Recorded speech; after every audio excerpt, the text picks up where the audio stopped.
a responder de Santa Catarina ao pé do canhão. Ao pé do canhão, olha. Gente, já estamos no ar. Professor, nós somos a Pública. Pública é uma central do servidor, exclusiva dos servidores públicos. A nossa ideia é juntar os 12 milhões de servidores através das suas entidades de base, pela importância que entendemos ter o servidor na construção do país, do serviço público, do serviço de qualidade. Quero começar dando os parabéns, não só pelo livro Capital Improdutivo, mas por aqueles 10 vídeos que você colocou no ar, impressionante, extremamente didático. Para quem não entende de economia, aprende ali, num piscar de olhos, com muita certeza. Muito bom o seu material. Agora, o nosso tema, professor, está dentro daquilo que o senhor vem colocando o tempo inteiro. Estado democrático. O que é o Estado democrático se ele tem os trabalhadores produzindo riqueza e se essa riqueza vai exatamente para quem nada produz? Ou seja, um Estado que não distribui a riqueza. Para quê? Por que um Estado que não distribui a riqueza? Com o senhor, professor.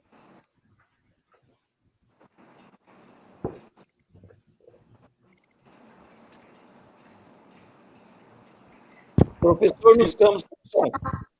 Desculpa, o Estado democrático, basicamente, a gente pensa na dimensão política, né? A votação e tal. Agora, a democracia política, se não se aproxima de uma democracia econômica razoável, simplesmente não funciona. Certo? Nós hoje temos 1% que tem mais patrimônio acumulado do que os 99 seguintes. No Brasil, temos 6 famílias que têm mais do que os 105 milhões de brasileiros na base da população. Isso simplesmente não funciona, porque essa gente não é que produz e investe essas coisas, não.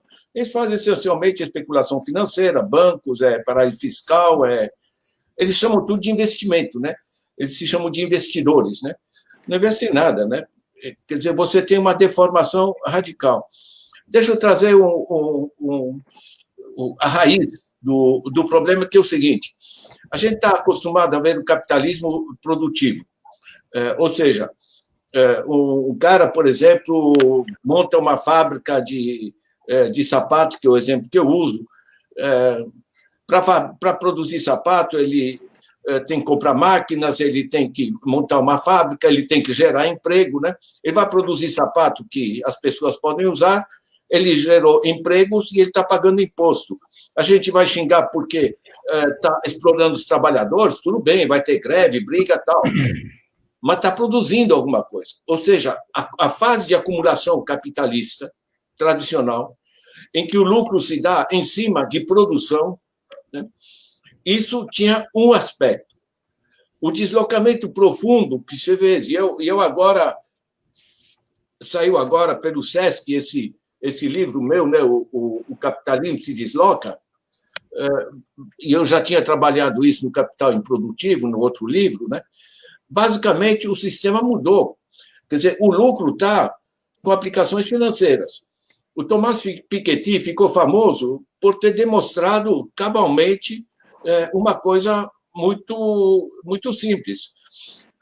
Se você tem alguns milhões e está pensando o que fazer, entre fazer a fábrica de sapato ou construir mais casa, ou coisa do gênero, e fazer uma boa aplicação financeira, você vai fazer a aplicação financeira. Né? O PIB cresce no mundo, produção de bens e serviços reais, 2,5% ao ano. Aplicações financeiras estão rendendo 7%, 9% ao ano. Não dá trabalho nenhum. Tá? É só no computador. Para onde vai o dinheiro? O dinheiro vai para onde rende mais. É o que internacionalmente está todo mundo estudando, que é o sistema de financiarização. O dinheiro mudou de qualidade. Tá? Antigamente era aquela nota, o papel moeda impresso pelo governo. Hoje são apenas sinais magnéticos. Né? O papel impresso representa, quando muito, 3% da liquidez. 97% é dinheiro emitido por bancos. Esse sistema permite a financiarização, permite a acumulação de patrimônio em escalas que a gente não conhecia. Porque produzir sapato, você quer ganhar mais dinheiro, está rendendo, você tem que fazer outra fábrica, você tem que comprar mais matéria-prima, mais trabalho, gerar mais emprego, etc. Hoje não. O que a gente chama em finanças de snowball effect, né? Efeito bola de neve em finanças. Né? Eu dou o exemplo de um bilionário, um cara que tem 1 bilhãozinho só. Tá? Se eu tenho 1 bilhão, eu aplico a 5% ao ano, aplicação financeira, não estou investindo. Tá? O banco chama de investimento, mas é aplicação financeira. Se eu aplico a 5%, que é moderado, né? Bem modesto, eu estou ganhando, com o meu bilhãozinho, 137 mil por dia. Certo? No dia seguinte, eu estou ganhando sobre 1 bilhão, mais 137 mil, e por aí vai. Ou seja, quanto mais a bola cresce, mais a cada volta ela junta matéria. Certo?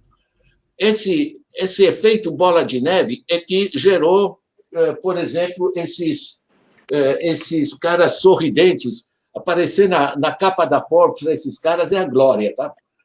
São os 206 bilionários do Brasil. Você conta nos dedos caras que fazem alguma coisa, são donos de ações, são rentistas, o que a gente chama tecnicamente. Né? E tem mais, eles não pagam imposto. Né? Desde 1995, o presidente do Fernando Cardoso, desde 1995, lucros e dividendos são isentos de imposto. Né? Eu pago 27,5% sobre o meu salário. Então, na realidade, você gerou um sistema capitalista financeiro que gerou a crise de 2008, que está paralisando a economia do mundo está parada, né? Quando temos tecnologias que permitem avançar de maneira extremamente dinâmica.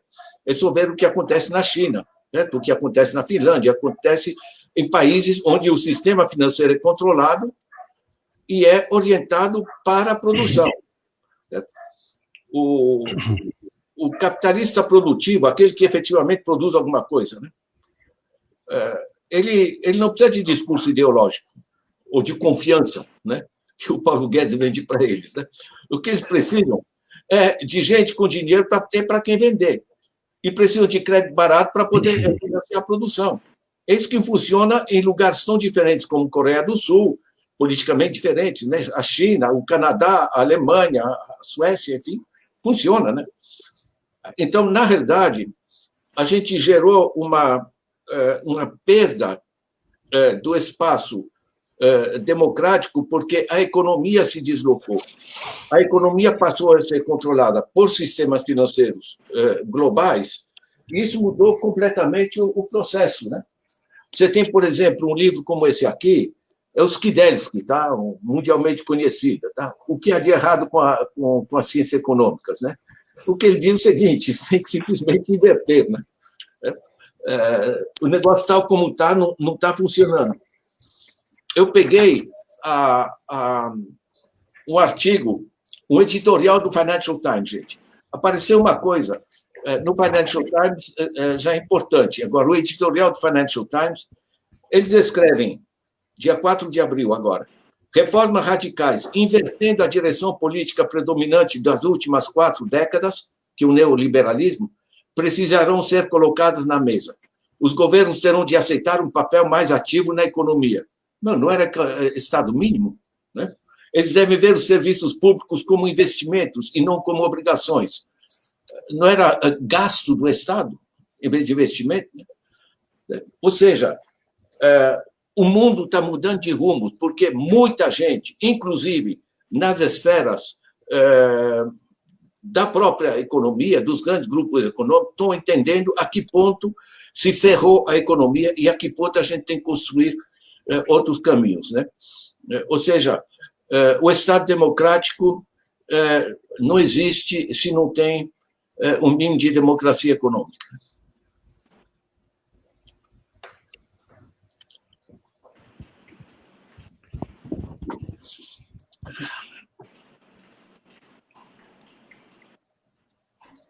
Você está sem som, presidente.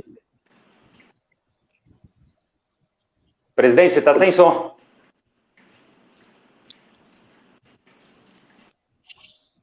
Eu é que estou sem som, é verdade. Silvia, vou fazer uma pergunta para o professor.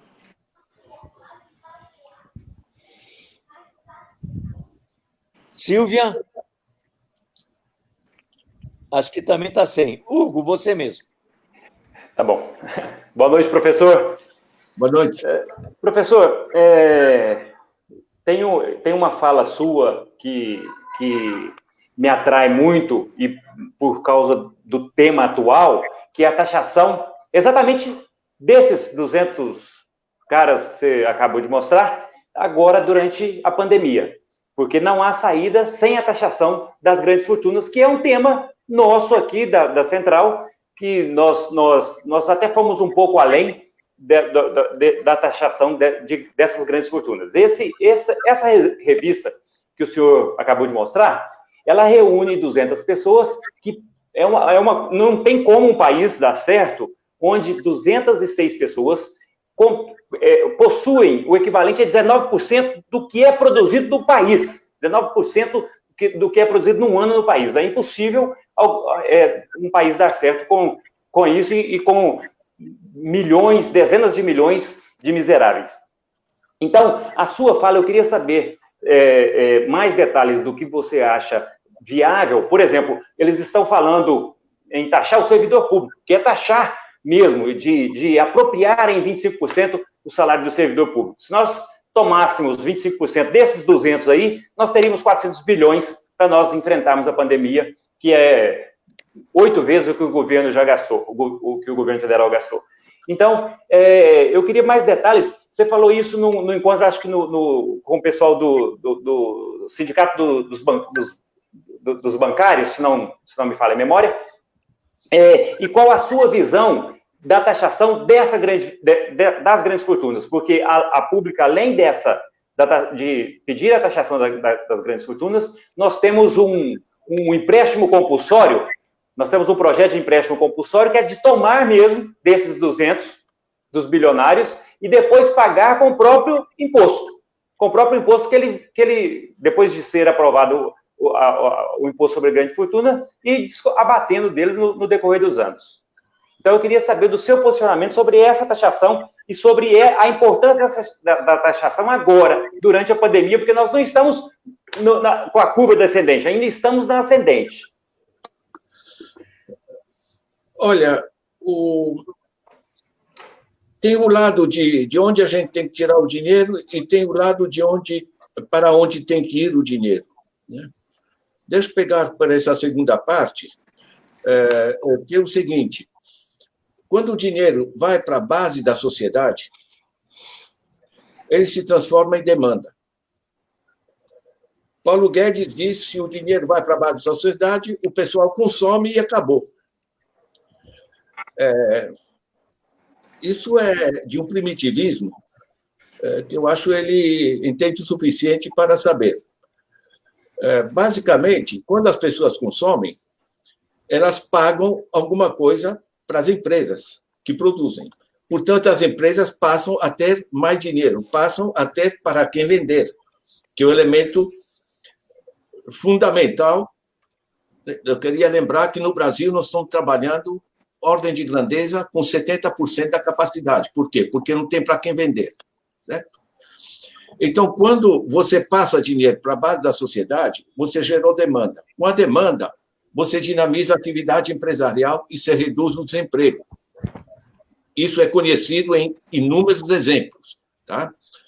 Não vai gerar inflação, porque nós estamos produzindo a 70% da capacidade, tem estoques abarrotados, portanto, o equilíbrio entre a nova demanda gerada e a capacidade de responder por parte das empresas está aí. Tanto a atividade de consumo das famílias gera o imposto sobre o consumo, que é o principal no Brasil, e volta a receita para o Estado, tá? Não foi jogado fora. A outra parte vai via empresas, dinamiza a atividade econômica, certo? E isso gera também imposto, gera receita para o Estado. E a conta fecha, tá? eu peguei os dados do Banco Central e do Tesouro, certo? Das contas públicas de 2003 a 2019, na fase até 2013, até 2013, você não tem déficit, tá? Isso é farsa que foi criada. Pelo contrário, como você dinamizou a economia, gerou mais recursos para o Estado, mais do que o Estado colocou. Esse superávit, como é que foi utilizado? Foi utilizado, em parte, para gerar infraestruturas que melhoram a produtividade das empresas e para energia, enfim, telecomunicações, etc. E, por outro lado, para gerar o que a gente chama de salário indireto. O bem-estar das famílias não depende apenas de ter o dinheiro do bolso. Isso, ordem de grandeza, é 60%.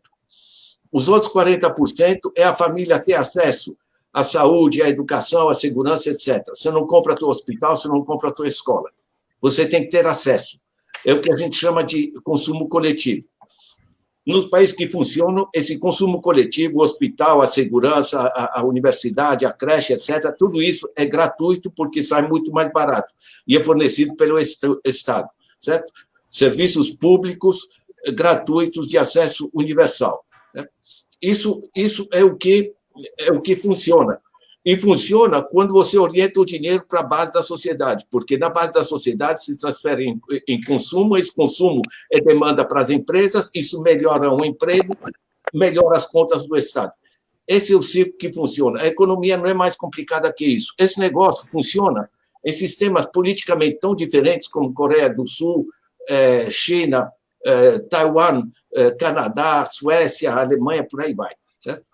Porque você direciona o dinheiro para a base. Ele vai chegar no sistema financeiro, mas depois de ter dinamizado o consumo da família e ter dinamizado as atividades empresariais e dinamizado as atividades do Estado. Agora, o reverso é o que a gente vive na financiarização. São todos esses estudos do Stiglitz, do Michael Hudson, o meu livro Era do Capital Improdutivo, mostra como funciona esse negócio, certo? Na realidade, o dinheiro passa a ser apropriado por essas grandes fortunas. Essas grandes fortunas não é gente produtiva. Essencialmente, é só ver o que aconteceu com 1 bilhão 200 milhões de reais que 1 trilhão 200 milhões de reais que de repente tem dinheiro. Lembra que tinha que fazer teto de gasto porque não tinha dinheiro, enfim, a economia estava quebrada. De repente, para os bancos tem um trilhãozinho aí, né? Para as famílias vai esses 600 reais, vai dar menos de 100 bilhões o negócio. Basicamente, o dinheiro vai para os bancos. É só pegar as pesquisas feitas junto à pequena e média empresa no Brasil, certo? O sistema econômico efetivo. Tá? Eles dizem que os bancos não estão soltando dinheiro. Estão dizendo que é uma situação de risco e eles são responsáveis e, portanto, têm que segurar o dinheiro.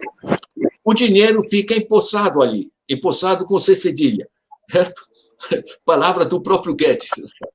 O dinheiro fica ali, não dinamiza a economia. Então, você tem que taxar, não é só taxar porque ele tem demais.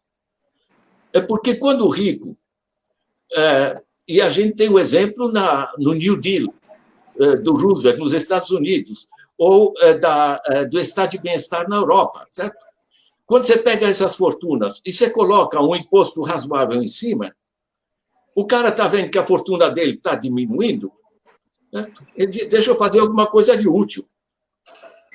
Nós temos um raciocínio muito semelhante com a terra. Sabe que a terra agrícola, nós somos, junto com as savanas africanas, a maior reserva mundial de terra agrícola parada, solo agrícola com água. Tá? Nós temos terra parada e subutilizada, 160 milhões de hectares. A pessoa não tem ideia do que é, isso é 5 vezes o território da Itália. Dá para... Né? E nós temos que ter um movimento sem terra. Entende? Você sabe o que é? Na Europa, o que é que faz? Se um cara tem uma terra parada, está na nossa Constituição, a função social da terra. Né? Certo? O cara tem a terra parada, está esperando valorizar, porque vai abrir uma estrada, vai abrir uma linha de eletricidade, coisa do gênero. está ganhando dinheiro de mão no bolso, isso se chama rentismo. Né? Se você coloca um imposto razoável em cima da terra parada, vai se tornar que nem o cara na Europa. O cara na Europa tem a terra parada, vê o tamanho do imposto que cai em cima das costas dele, ele diz, bom, deixa eu produzir, ou então deixa eu vender para alguém que vai produzir. Estão entendendo? Ou seja, na realidade, não é só taxar, tipo as coisas Disney, que a gente tem inveja dos ricos, coisa do gênero. Que o cara seja rico, que tenha seu iate, que tenha seu aviãozinho, essa coisa, mas que faça alguma coisa de útil. Porque esse dreno de recursos por pessoas improdutivas, certo? Eu acho um barato porque a gente pega essa revista Forbes e os caras estão todos sorrindo, né? Porque é legal aparecer na revista Forbes, né? Você é alguém. Você está ferrando a economia, você está ferrando o futuro dos seus filhos. Você sabe o que é? O negócio não é de... Porque os caras dizem, não, eu faço isso pela minha família. Mas que pela tua família? É muito melhor você assegurar uma economia e uma sociedade que funcione em paz e tranquila e rica, né? Certo? Do que você zonear a economia com esse processo. Agora, as medidas a gente conhece, tá? O imposto sobre fortuna. Se você isenta os 10 milhões, os que têm 10 milhões, e começa a ter progressivo, aumentando só sobre o que vai acima de cada patamar, você vai acabar cobrando de 0,1% da população, que tem uma massa de dinheiro parado, que está usando isso, inclusive, para passar para paraísos fiscais, certo? E você vai tornar esse dinheiro útil, né? Não é complicado fazer, nem no caso da terra parada, nem no caso das fortunas paradas. Temos inúmeros exemplos internacionais de fazer isso funcionar. As pessoas dizem, não, mas se taxar essas fortunas, elas vão embora. Bom, do jeito que está, estão inúteis. Não são tão inúteis como drenando o país. Entende? Mas você pode, na realidade, até emitir moeda. Entende? Porque se o dinheiro que você passa para a base da sociedade, como você tem a subutilização do aparelho produtivo por falta de demanda, você dinamiza. Agora, a outra vertente disso é que os bancos estão cobrando juros que drenam os recursos que você repassa para a população. Eu pego o cara, vai receber seus R$600, ou 2 adultos na família, 1.200, o que seja. Se o cara quer comprar uma geladeira, eu pago a geladeira, por exemplo, R$1.100, certo? Porque eu pago à vista, eu tenho minha poupança. Essa gente do andar de baixo paga a prazo. Juro médio hoje, abril, está nos dados da ANEFAC. Tá? Juro médio no Brasil, 75%. Está pagando quase o dobro. Né? Certo? As pessoas que vão buscar o dinheiro, família, tá? Pessoa física, vão buscar o dinheiro no banco, a média, em abril de 2020, 96%. Na França está 13,5%, 3,5% ao ano. Certo? O juro para pequena e média empresa, porque as grandes pegam dinheiro lá fora muito mais barato. Para pequena e média empresa, está 44%. Eles dizem que baixou, né? Porque no ano passado estava 45%, agora está 44%. Imagine que produtividade você tem que ter para pagar 44% de juro, né? E ainda devolver o empréstimo, ainda ter um lucrozinho para sobreviver. Então, na realidade, para mim é tão importante pegar nesse meu livro, A Era do Capital Improdutivo. Isso não é livro de economia, essas coisas, tá? É livro para qualquer cristão entender como está sendo depenado. Tá? E ele é simples, e os dados são oficiais, são tranquilos, não tem um dado que não tem ali o link para você verificar o número, que eu sei que as pessoas ficam desconfiadas. É obrigação nossa, como pesquisadores, de assegurar de maneira limpa a base dos dados. A realidade, quando eu vejo o que se tira de juros das famílias, e ele está preso nisso, ele vai fazer o quê? Ele precisa do raio da geladeira. E ver se geladeira é muito ruim. Certo? É de uma covardia. Ainda por cento, se apresenta um juro ao mês. Somos o único país no mundo que apresenta juro ao mês. O juro é ao ano. O cara te diz, não, o juro é baixinho, é 6%. Só que é ao mês. 6% ao mês, sabe o que é? Dá 100%, um pouquinho mais de 100%. Na França, você passou de 12,3% ao ano, você está em cana. Chama usura. Tá? Você entra na Banque de France, você coloca usura, você vai ter lá o último limite legal. Nós tínhamos na nossa Constituição, era 12%, lembram? Artigo 192 da Constituição. Né? Passou de 12% mais inflação, daria hoje 15%, 16% ao ano, você está em cana. Certo? Liquidaram isso, claro. Né? Com a entrada do Lula, a primeira coisa que fizeram é tirar a capacidade de controlar os juros.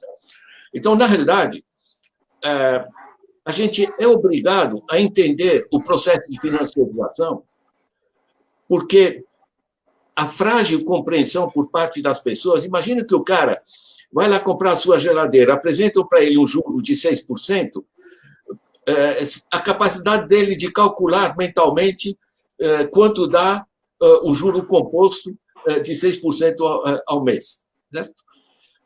As pessoas, quando se reduzia ou não aumentava o salário numa empresa, quando a exploração se dava essencialmente pelo salário, o cara se juntava, formava a indignação, a patota ali na fábrica, tal, paralisava, fazia greve, enfim, essas coisas. Você vai fazer o quê com juros? Fazer piquete na frente da agência bancária? Né? E tem mais. Hoje, para você fazer exploração através de salário, você tinha que dar um emprego para o cara. Nós, no Brasil, 212 milhões de habitantes, temos apenas 33 milhões de empregos formais privados. 33 milhões, gente. Uma força de trabalho de 105. Né? Agora, eles aprenderam a tirar a grana de qualquer pessoa perdida nas periferias. Porque o cara tem um cartãozinho, né? Não tem mais aquele dinheiro impresso, ele tem um cartãozinho no bolso, certo? Os caras lascam uma pequena tarifa, uma pequena taxa, certo? Por exemplo, de R$12 para 18 milhões de correntistas, dá um enter, pronto. Né? 12 vezes 18 milhões foram chupados assim. Estão entendendo? O dinheiro imaterial, que hoje é a base do dinheiro, ele gera outro tipo de exploração muito mais generalizada, para qualquer dona de casa, para qualquer... Esse cartão de crédito que você tem no bolso é que nem se fosse um canudinho, sabe? Ele chupa ali o dinheiro que você tem. E são coisas simples, que faz parte... Por que eu faço esses vídeos ali que o José Godes estava mencionando? Porque eu acho muito importante as pessoas entenderem. Simplesmente porque é a mesma exploração, só que em escala maior e por sistemas mais complexos, que o cara não entende. O cara está ali nas casas pernambucanas, dizem para ele, não, está aqui, vai ser tanto, não sei aqui, assina aqui. O cara precisa do raio do negócio que ele está comprando, ele assina.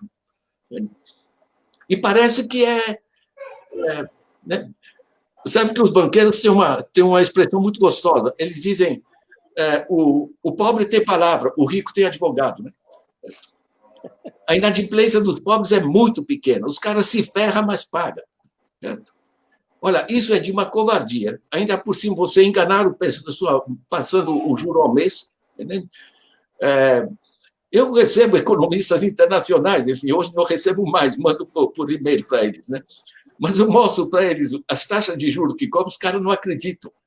Né? A última reunião que eu tive com universidades internacionais ali, com um grupo em Paris, uma live que estamos fazendo aqui. Tá? Os caras não acreditavam. O cara dizia, olha, a última vez que vi juros do tamanho que se cobra no Brasil é na Albânia, uns 20 anos atrás. Olha, isso aqui é uma piada. Eu trago isso pelo seguinte, a gente pode fixar na renda básica, na taxação de fortuna, o que a gente está procurando? A gente está procurando o que é politicamente viável, o que dá para fazer. Porque não é questão econômica, é questão de relação de força. Eu queria lembrar que eu repito isso sempre, né? Você pega os 7,3 trilhões, de PIB do Brasil, 7,3 trilhões, divide pela população, dá 11 mil reais por mês por família de 4 pessoas. Nosso problema não é econômico. Só reduzir um pouco a desigualdade, você pode deixar todo mundo vivendo de maneira digna e confortável. No mundo, aliás, são 15... Nós estamos mais ou menos na média mundial. No mundo, o PIB mundial, 85 trilhões, vai dar mais ou menos 15 mil reais por mês por família de 4 pessoas. Né? O mundo todo está discutindo isso, porque a pandemia paralisa a gente. E sabe o que é? As pessoas estão começando a pensar. Né? Há 3 meses atrás não sairia um negócio desse do Financial Times. Né? O Papa disse que não precisamos de outra economia. Se juntou Joseph Stiglitz, Nobel de Economia, ex-economista-chefe do Banco Mundial, tá? Kate Raworth, Vandana Shiva da Índia, Muhammad Yunus, tudo Jeffrey Sachs, né? Tudo prêmio Nobel, enfim, de coisa.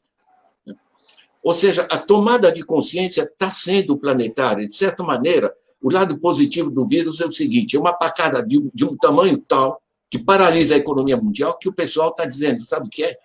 Não é só o coronavírus.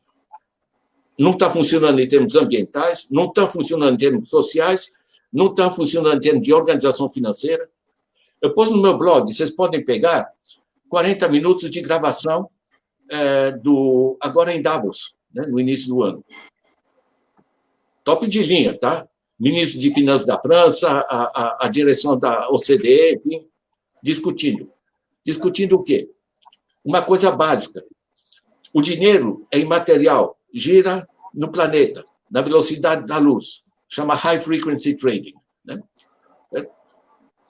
Não tem Banco Central Mundial, não tem governo mundial.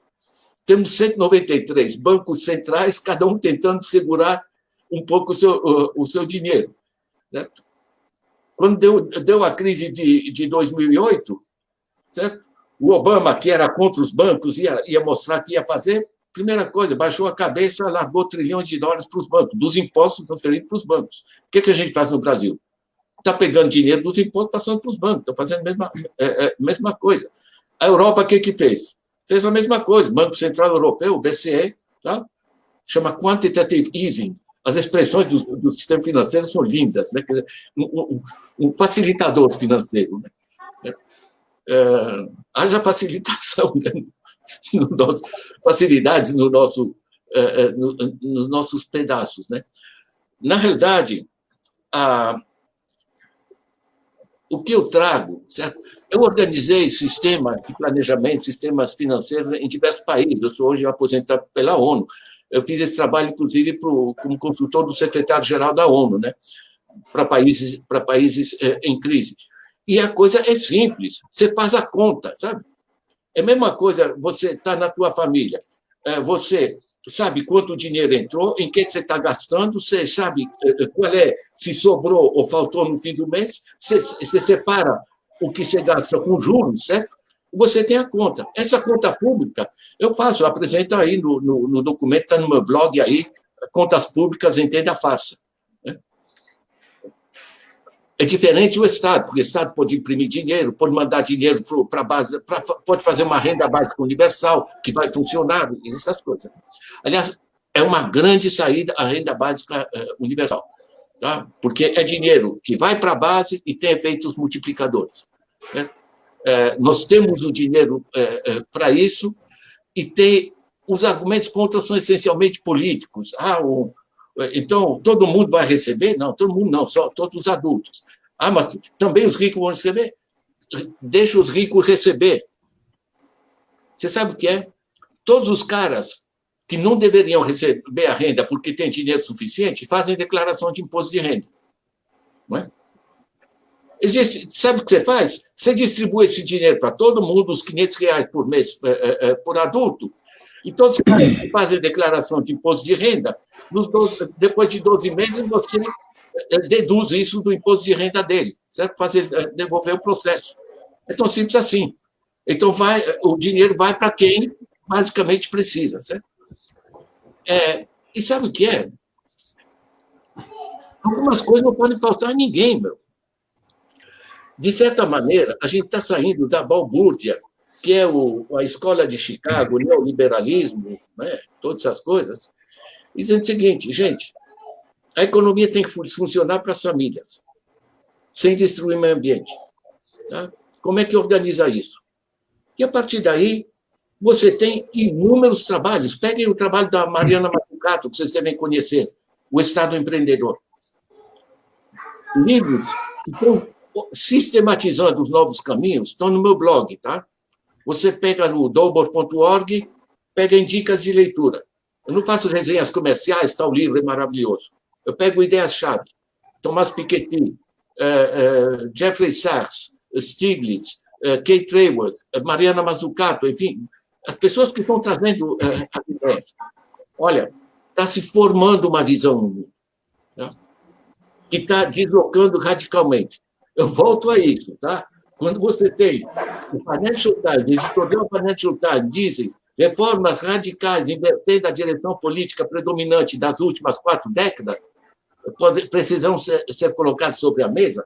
Meu, sabe o que o economista-chefe do Financial Times, ele é o Martin Wolf, muito conhecido mundialmente. Ele escreve tão simplesmente assim, no Financial Times: este sistema perdeu sua legitimidade. Porque aquele negócio do produtor de sapato que eu mencionei, que a gente xingava por os trabalhadores e tal, mas produzia alguma coisa. O capitalismo avançou um monte de coisa, né? Esse sistema, desses caras sorridentes aqui, que produzem porra nenhuma, a legitimidade deles é zero, né? Isso diz o Martin Wolf, né? Eu vou passar para a Mauri. A Mauri é lá do Rio Grande do Sul, da Penastec, é da Pública também, e está doido para fazer uma pergunta aí. A Mauri. Bom, prazer em revê-lo, professor Dalvo.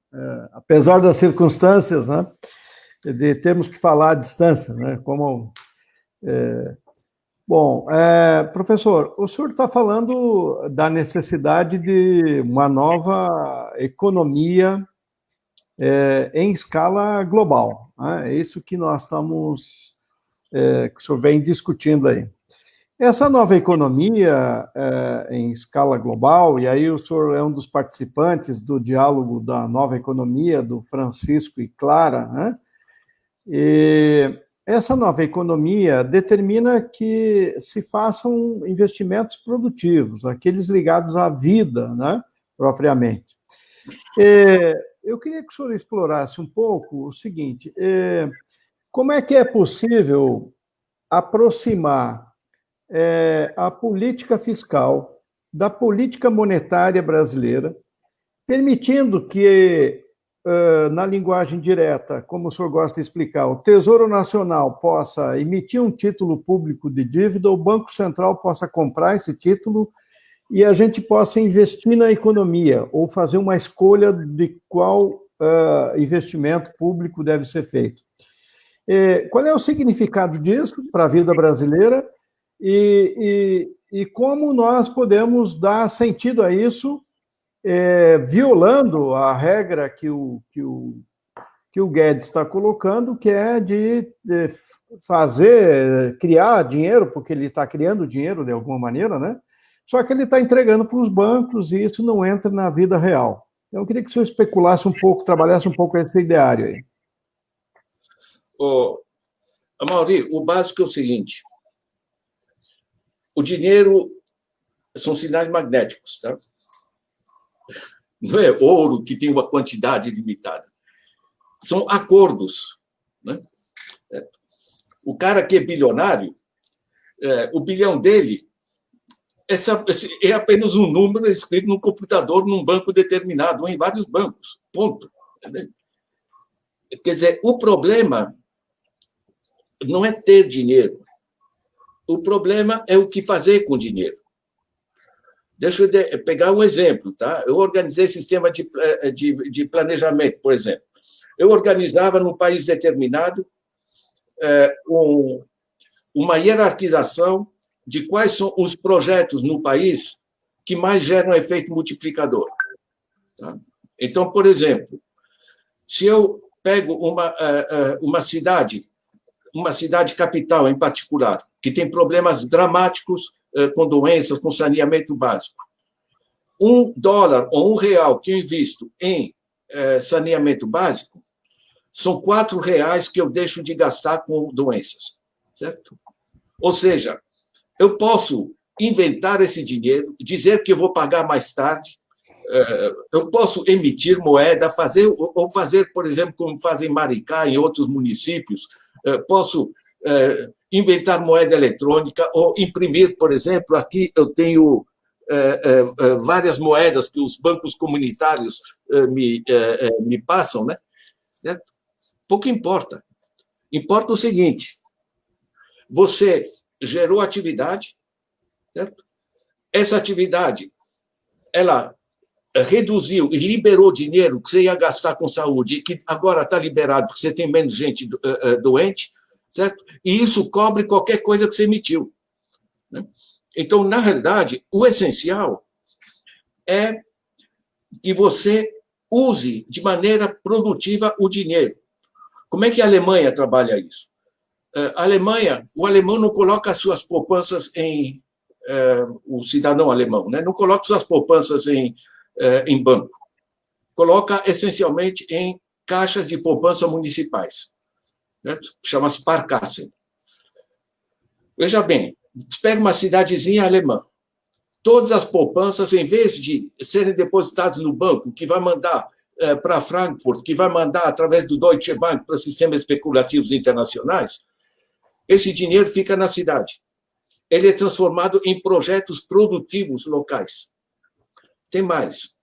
O alemão paga imposto, muito mais do que nós, tá? Acima de 40%, a carga tributária. Só que grande parte desse dinheiro, cerca de 40% ou mais, vão direto para os municípios. Na Suécia, 72% vai para os municípios. Na China, também é essa ordem de grandeza. Então, em cada cidade, você tem as poupanças da população e você tem o dinheiro transferido do governo federal para o nível local. Por que eles dão esse peso ao nível local? Porque a cidade é onde as pessoas moram, onde eles têm as necessidades. Ninguém mora no governo federal, certo? Então, na realidade, você assegura aquilo que é o básico para as pessoas, que é financiar o que é necessário. É a própria cidade que sabe o que é mais importante. O que gera avanços, inovações, projetos culturais, atividades, arborização, tudo que você quiser. Quem já andou pela Europa viu como o mimo que são aquelas cidadezinhas, né, organizadas. Então, na realidade, o essencial é assegurar a produtividade do dinheiro, certo?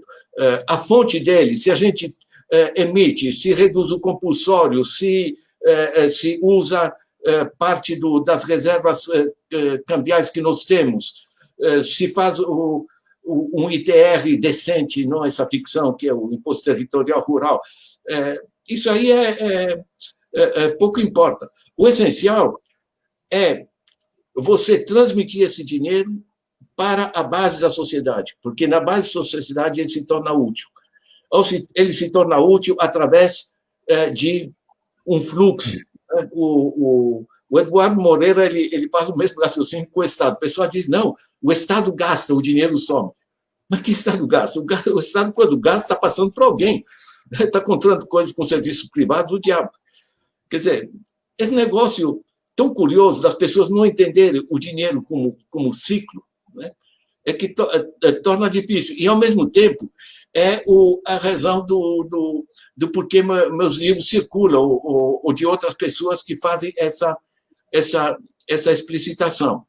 Eu trabalhei muito com a economia chinesa, eles traduziram vários livros meus, e eles me chamaram lá várias vezes, em particular por causa do meu trabalho sobre desenvolvimento local. Como a China sofreu uma imensa urbanização, né, são centenas de milhões de pessoas que vieram para as cidades, a gestão urbana era uma preocupação para eles, né? O Kroiber tem um livro que chama China's Economics, a economia da China, está no meu blog, em dicas de leitura, a resenha. É muito interessante. É um americano que mora lá, não é que apareceu lá um mês e escreveu um livro sobre a China. Tá?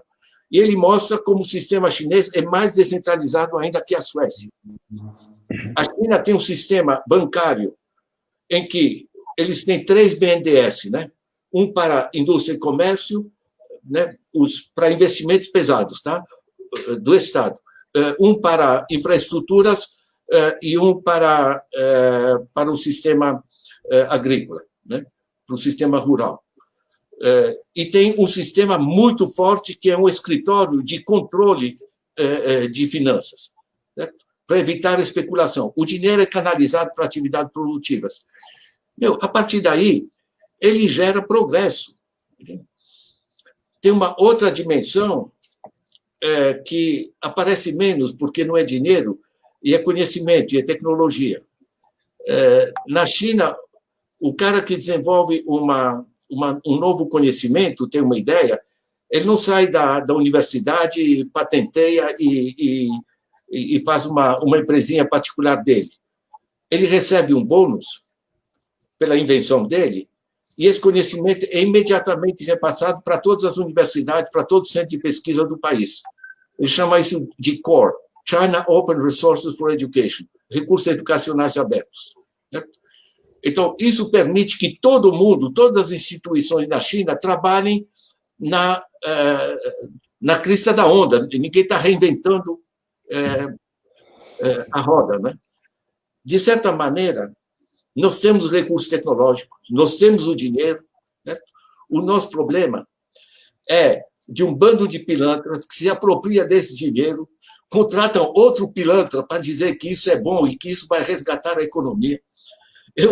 A cada ano, as entrevistas que eu dou na TV, me perguntam, mas a economia no ano que vem vai dinamizar, né? Porque, se vocês acompanharem as estatísticas, é sempre assim, né? Em março se diz que não, no ano que vem vamos crescer 3,5%. Né? Quando chega agosto, dizem no ano que vem vamos crescer 2%. Quando chega dezembro, a gente diz não vai crescer. Eu tenho os dados, 2014 para cá, é crescimento menos 0,4%. Tá? Nós estamos no mesmo nível de 2012. É o 7º ano que estamos com a economia parada. E como é que numa economia parada, os grupos financeiros, né, estão lavando a burra desse maneira. Nesses 6 anos, não, eu peguei desde 2012, tá? Nesses 8 anos, o aumento das grandes fortunas, essencialmente financeiras, é de 11% ao ano. Sabe o que é isso? 11% ao ano, quando a China crescia 11% ao ano, era legal. Em 12 meses, o Joseph Safra aumentou a fortuna dele em 12 meses, de 2018 para 2019. Está aqui no estudo americano, na Forbes. Ele aumentou a fortuna dele em 20 bilhões, de 75 para 95 bilhões, com a economia parada. Quando a economia parada, um cara ganha muito mais, ele está tirando de alguém. Né? Não é que ele produziu mais e tem uma parcela a mais do que ele produziu a mais, que era a justificação do capitalismo. Então, quando o Martin Wolf diz que esse sistema perdeu sua legitimidade, porque ele não está produzindo. São caras que estão vivendo disso. E muita gente que vive disso, entende? Quando ouve o Paulo Guedes, diz, tá bom, né? Os grandes financeiros estão bons, né? A economia está parada. Né? Essa farsa que se montou, nós vamos ter que inverter. Né? Agora, professor, me permita introduzir um tema que o senhor acaba de mencionar um pouco do que é o papel da China, né? É impressionante que a China vem se posicionando, se reposicionando no cenário internacional e tende a liderar a economia. E também existe a possibilidade, ela vem fazendo ensaios, provavelmente, de abandonar o domínio do dólar como moeda de transação. O senhor acredita que está na hora da gente revisar os acordos de Bretton Woods de 1948, e como é que o Brasil deve se reposicionar nesse cenário internacional para permitir que voltemos a ter ou possamos construir uma base industrial para nós do setor público essa questão é essencial, porque a tributação que nós arrecadamos é da indústria, não é da atividade primária, né? A exportação de minérios não produz basicamente nenhuma receita e a exportação de grãos ou commodities agrícolas também não produz receita para o setor público. Então, como é que o Brasil deve se reposicionar nesse cenário internacional e qual é o caminho que nós precisamos trilhar, além, eu estou muito claro com a ideia de que o senhor está dizendo, temos que botar o dinheiro na vida produtiva, temos que alocar os recursos nesse setor, né? Isso me parece essencial. Mas qual é o projeto nacional que a gente deve trilhar para recompor a produção industrial brasileira e para nos recolocar no cenário internacional como um agente ativo e que tenha posicionamentos construtivos na vida internacional? Olha, uma economia de tamanho grande para médio, digamos, no mundo, a gente tem que caminhar com o tamanho da perna da gente. Uma economia do nosso tamanho, em vez dela se subordinar aos Estados Unidos, que vão atropelar a gente, como estão atropelando, como o caso do Huawei agora, né? Enfim, com tantas coisas que estão acontecendo, o nosso negócio, a única maneira da gente manter um espaço de tomada de decisões políticas e econômicas que são vantajosas para o país não é ficar independente, é multiplicar as dependências, que foi a política do Celso Amorim, certo? Ou seja, você depende, multiplica as dependências, você abre mais espaços com os países árabes, mais espaço com a União Europeia, mais espaço com a China, mais espaço com diversos. Então, se os Estados Unidos te apertam demais, você se apoia mais na Europa, se a Europa te aperta na China, estamos entendendo? Quer dizer, esse processo de equilíbrio das dependências é essencial, porque você simplesmente entrar na política que agora, de a gente se submeter aos interesses norte-americanos, as grandes corporações norte-americanas estão nem aí para o Brasil, entende? Se um país não sabe se defender, vai ser engolido, paciência, certo? Então, na realidade, tem esse processo. A oportunidade nossa é o BRICS, né? O BRICS está sendo jogado para trás, né? Muito conscientemente, os americanos estão apertando muito forte, porque a Rússia e a China estão se aproximando muito fortemente. Tá? A Rússia é imensa e tem imensas reservas de matérias-primas que interessam muito à China. É também a maior fronteira mundial entre dois países, né? Esse acordo entre eles, isso é muito, muito importante, eles têm muitas complementaridades. Você junta isso, África do Sul, junta Brasil, junta Índia. China e Índia são 40% da população mundial, né? Então, de certa maneira, o jogo, a reorganização do que a gente chama geopolítica, né, está sendo fundamental. O empurrão que os Estados Unidos estão dando para gerar conflitos entre a China e a Índia fazem parte desse processo. Isso é a Guerra Fria que se transforma em outras formas de guerra. O básico é que não é rever o Bretton Woods. Bretton Woods morreu, né? Nós temos que reinventar um outro Bretton Woods. Isso está sendo muito falado internacionalmente. Você pega as Nações Unidas, trabalham não com o nome de um novo Bretton Woods, mas chamam de Global New Deal, um novo pacto global. Certo? Nos Estados Unidos e na Inglaterra tem movimentos muito fortes que chamam Green New Deal, né? Um novo pacto verde, portanto, ao mesmo tempo social e ao mesmo tempo ambiental. O Instituto Roosevelt, nos Estados Unidos, publicou um documento muito interessante, curto, está no meu blog também, dicas de leitura, tá? Chama Novas Regras para o Século XXI. Os eixos fundamentais são resgatar a capacidade de regulação do Estado e passar a regular as grandes corporações.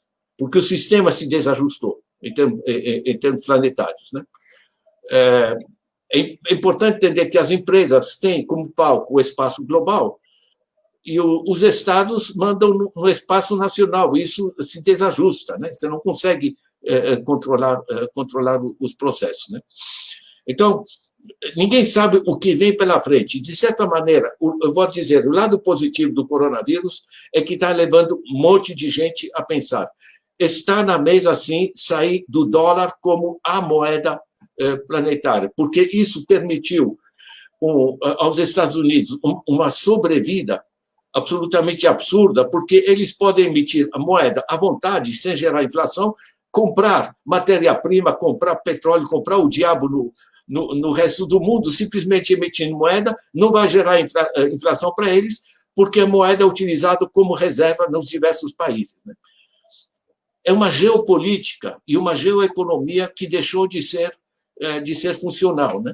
Eu acho que os trabalhos do Piketty, os trabalhos do Stiglitz, né? People, Profits, recente, né? Nós estamos começando a ver um novo formato. Por que eu escrevi agora esse livro, O Capitalismo se Desloca? Porque as regras do jogo têm que ser mudadas, né? A gente até agora estava pensando assim, porque o que a gente conhece, o que a gente tem na cabeça, todos nós, porque nós estudamos isso na escola, enfim, suas leituras nossas, né? É o capitalismo industrial, né? Em que o sistema financeiro era coadjuvante. Agora não, o sistema financeiro domina o sistema produtivo, né? Os americanos têm uma excelente expressão, eles dizem, hoje é o rabo que abana o cachorro, né? O sistema financeiro que brinca com os negócios, fecha a empresa, abre a empresa, esse negócio.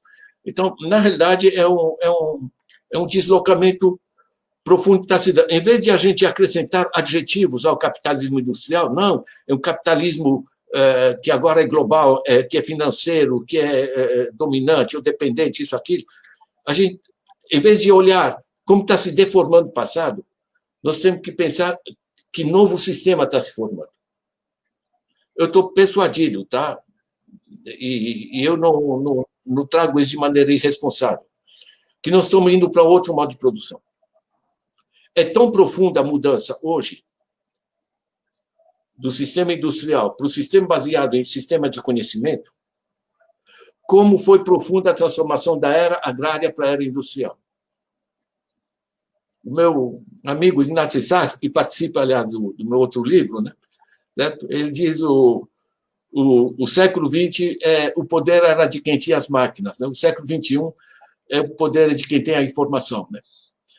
Não é mais a fábrica, são as plataformas, os bancos, esses sistemas, os chá comigo, né? Os intermediários do processo que estão dominando, e isso gera outras oportunidades e outros desafios. Eu queria muito que você se interessasse por esse novo livro. Ele está online, ele vai ser impresso. E deixa eu mencionar a última coisa. Esse livro é Capital Improdutivo, eu fiz um vídeo de 10 minutos para cada capítulo, porque estou convencido do seguinte. Ótimo trabalho. Estou convencido do seguinte: nós precisamos de muito mais gente entendendo o que está acontecendo para que as coisas mudem, né? Porque não é fácil, sabe, o cara entender quais são os chamados produtos financeiros, né? As palavras deles são fantásticas. Que produto financeiro? São sinais magnéticos, né? Quer dizer, a complexidade do sistema de exploração. Eu vi numa parada de ônibus, que eu estava em Varsóvia, na Europa, né? Sabe essas paradas de ônibus que tem aquelas placas de publicidade? Só que a placa de publicidade dizia assim: o sistema financeiro tem que ser transparente e compreensível. Dito, é nosso dinheiro, gente. Nenhum banqueiro produziu. Isso não é botar ovo, certo? Nenhum deles produziu esse dinheiro. Estão se apropriando, né? E cada vez que você puxa o cartão para pagar, que a moça te pergunta crédito ou débito, tá? Uma parte vai para o banco, certo? Cada geladeira que você compra, cada empréstimo que você faz, né? Esse negócio, olha, nós precisamos de mais gente tomando consciência dos mecanismos. Verdade. Deixa eu só fechar aqui. O negócio que levanta aqui a dimensão planetária é essencial. Então, o meu livro, o Capital Improdutivo, pega as transformações internacionais, mas pega como isso impacta o Brasil. Porque as nossas soluções não se entendem se a gente pensa apenas no Brasil. Professor, nós estamos já há 1 hora numa grande aula maravilhosa. E, como temos que terminar, eu queria fazer esta colocação do Brasil com o senhor. O que o senhor pensa como saída nossa? Nós estamos vivendo uma crise de saúde, uma crise financeira, uma crise democrática, estamos numa crise também de educação, uma educação abandonada, nós estamos vivendo uma saúde abandonada, e o senhor no começo disse, olha, a pandemia está, de certa forma, nos ajudando a pensar num mundo diferente. Que Brasil diferente o senhor imagina que nós vamos começar a construir pós-pandemia? Olha, eu trabalho com 3 eixos fundamentais, tá? Primeiro, a renda básica. Nós temos o dinheiro para isso vai voltar para o governo, vai dinamizar a economia, vai restabelecer equilíbrios sociais, e até é uma questão ética, tem certas coisas que não pode faltar a ninguém.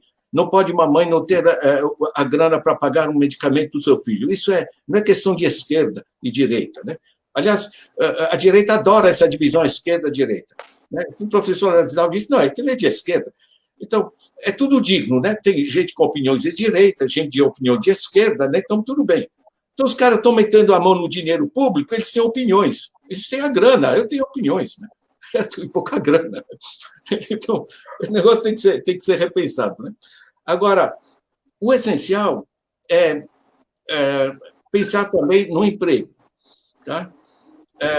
A ordem em discussão no mundo hoje, na plana internacional, é trabalhar menos para trabalhar em todos. O que isso significa? Redistribuir o trabalho, certo? Nós temos gente que se mata de trabalhar e outros estão desesperados porque não tem que trabalhar, não tem como trabalhar. Tá? Lembrar só aquela cifra, tá? 212 milhões de habitantes e 33 milhões de empregos formais privados. Aqui não funciona, certo? 40 milhões no setor informal. Setor informal, o pessoal está dos dados do IBGE agora, síntese de indicadores sociais de 2019, peguei agora. 40 milhões no setor informal, eles ganham, em média, a metade do emprego formal. Temos 13 milhões de desempregados. Soma 40 milhões de informal e 3 milhões de desempregados, sabe o que dá? A metade da força de trabalho, que é 105 milhões. Certo?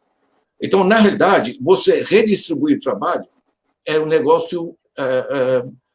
e a redução da jornada, que vai gerar mais tempo para estudo, mais tempo para as famílias, mais tempo para bens culturais, ela vai modernizar a nossa vida, certo? E elevar seu nível tecnológico, não vai paralisar porque as pessoas estão trabalhando menos. Esse negócio, tal como está, simplesmente não está funcionando. Portanto, renda básica, redução da jornada, redistribuição do trabalho e retomada das políticas sociais.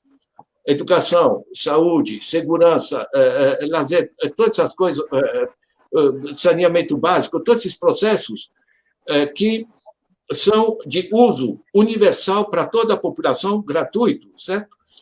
Porque isso complementa a base necessária da vida das famílias, né? Eu fico repetindo um pouquinho, mas basicamente o bem-estar da família, 60%, ordem de grandeza, tá? É dinheiro no bolso, e 40% é acesso à educação para os seus filhos, essa coisa. Você sabe o que é? As pessoas vivem melhor. Quando você está no Canadá, e você sabe que você pode, de repente, ficar desempregado, e você pode se ferrar por umas coisas que você não deram certo, coisa do gênero, mas o teu filho tem a creche ou tem o hospital, a tua segurança está assegurada, o rio continua limpo. Está me entendendo? Quer dizer, a tranquilidade que te dá, a quantidade de pessoas que no sistema que a gente vive não dormem, né? Porque tem 2 filhos e não sabe que raio... Você sabe o que é?